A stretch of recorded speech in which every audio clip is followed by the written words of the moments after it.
खुलुमबाय आं माइनाव बसुमतारी गिबियावनो बर' रादाब नायगिरि नोंथांमोनखौ आंनि चेनेलाव बरायहरबाय लोगोसे गोजोन फुंबिलिनि गाहाम हामलायथि बावहरबाय नोंथांमोननि थाखाय लानानै फैबाय आं गोदान मोनसे रादाब नोंथांमोना भिडिअखौ अननानै जोबजासिम नायलांदो।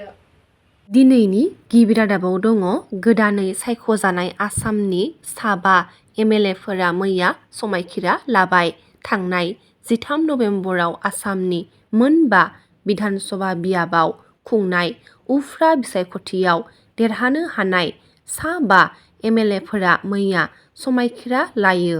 समायखिरा लानाय फोरबोआ आसाम आयेन आफादाव मैया बेलासिनि 4 रिंगायाव जानानै थाङो आरो समायखिराखौ बिधानसभानि बुंथिगिरि बिस्वजित दैमारिया लाहैयो।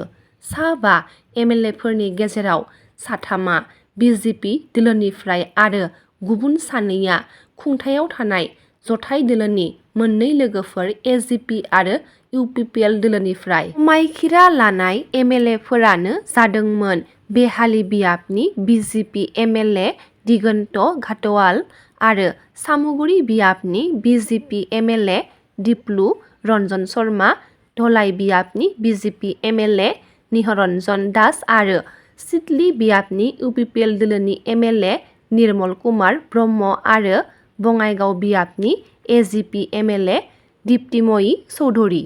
बेहाली बियाबाव बिजेपिनि बिजाथि दिगन्त घाटवाला 50,947 भट मोननानै देरहानो हादोंमोन आरो धलाई बियाबनि बिजेपि एमएलए निहारन्जन दासआ 9,000 भट मोननानै देरहानो हादोंमोन आरो सिडली बियाबनि इउपिपिएलनि दोलोनि एमएलए निर्मल कुमार ब्रह्मआ 95,243 भट मोननानै देरहानो हादोंमोन।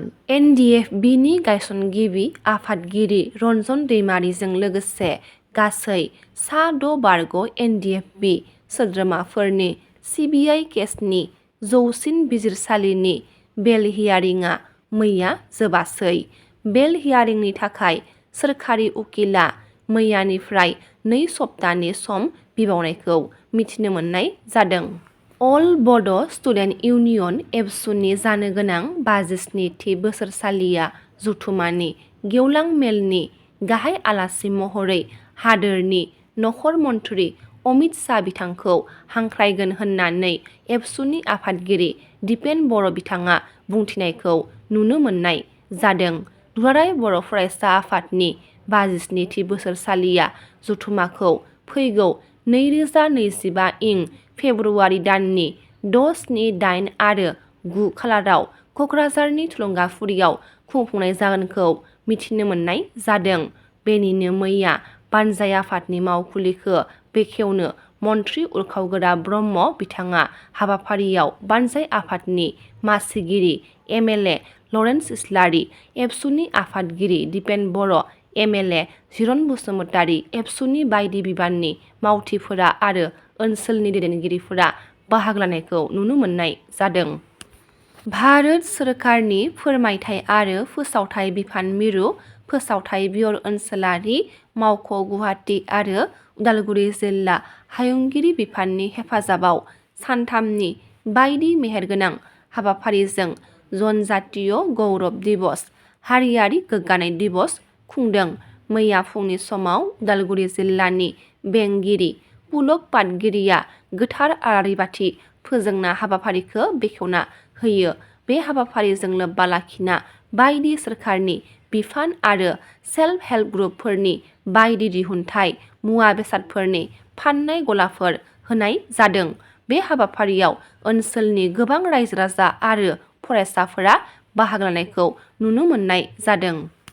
मुलुगनां पप सेन्सेसन इडि शिरानआ 2025 मायथाइनि 12 फेब्रुवारियाव शिलंनि जिएन स्टेडियामाव दिन्थिफुंगोन होनना मिथिनो मोननाय जादों।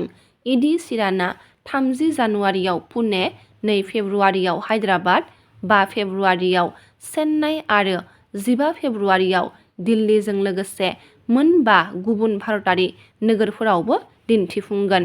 टिकेटफोरखौ फैगौ 11 दिसेम्बरनिफ्राय मोननो हागोनखौ मिथिनो मोननाय जादों। जमदुवार दखरा दुलाराय बर' फरायसा आफादनि खुंगा 7थि खेब बोसोरसालिया जथुमा 2024 खुंफुंनाया मैया थुंगेबाय। गसाइगाव महकुमानि सिङाव थानाय मजाथिगाव गुदि फरायसालिनि गेवलां गेलेग्रा फोथाराव जमदुवार दखरा दुलाराय बर' फरायसा आफादनि बानजायनायाव 28 आरो 29 साननैनि हाबाफारि लानानै जामदुवार दखरा दुलाराय बर' फरायसा आफादनि खुंगा 7थि खेब बोसोरसालिया जथुमा 2024 खुंफुंनाया मैया गेवलां मेल हाबाफारिनि गेजेरजों थुंगेयो।